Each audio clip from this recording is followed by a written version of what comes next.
سلطان محمود غزنوي دا به د هندوستان کې یو بادشاه تیر شوی دی او دا یو عادل بادشاه و.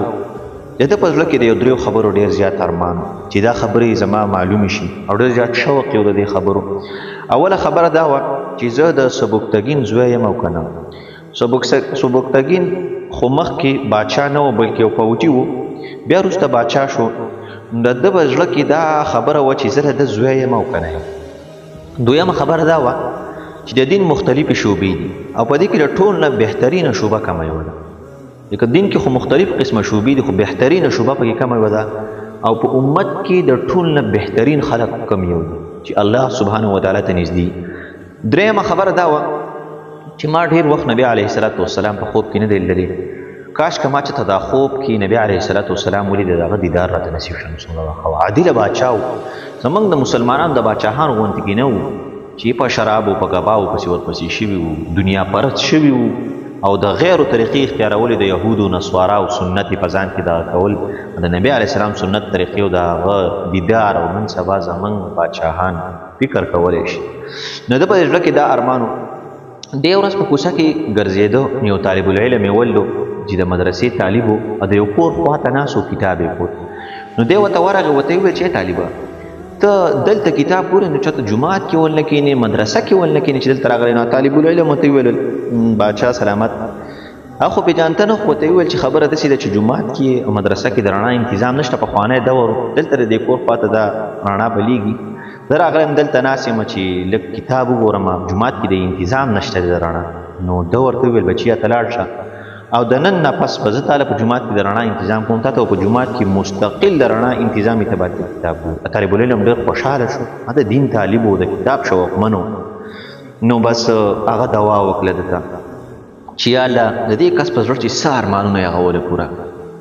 خلک وایي که نه چا څه څه وکړي، خدای د زړه ارمانونه پوره کړه. دا ډېره عظیمه دعا ده چې یو انسان تا ته د زړه نه دا دعا وکړي، د زړه نه تا ته دا دعا وکړي چې الله دې د زړه ارمانونه پوره کړه څنګه چې تا زما ارمان پوره کړو. دا ډېره عظیمه دعا ده، خو دعا چې کله د زړه نه وي. طالب العلم دی سلطان محمود غزنوي ته د زړه نه دعا وکړه.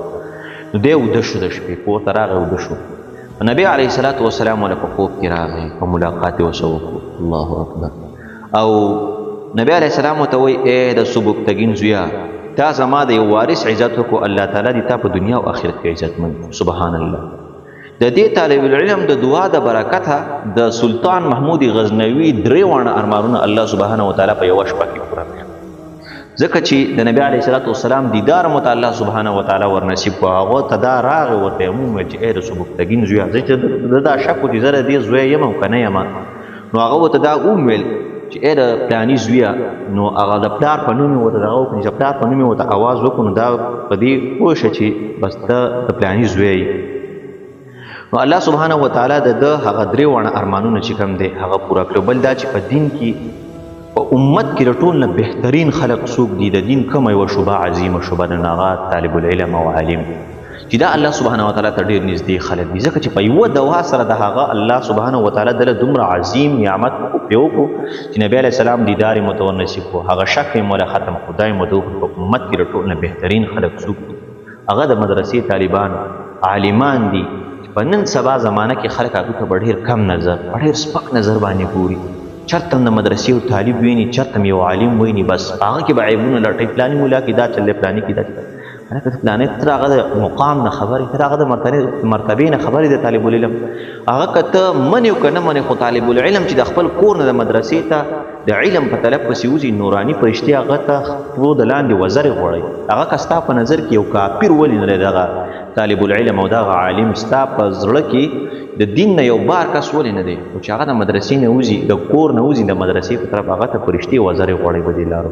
ته د طالب او د عالم د مقام څه پته ده؟ طالب او د عالم مقام دې خلکو ته پته و چې سلطان محمود غزنوي ورته وویل چې زه به په جومات کې د رڼا انتظام کوم. بادشاه ګوره، بادشاه نن سبا چا سره میلاویږي. نو سلطان محمود غزنوي ورته وویل زه به تاله په جومات کې د رڼا انتظام وکړم او هلته کتاب ګوره او هلته خپل دین زده کوه.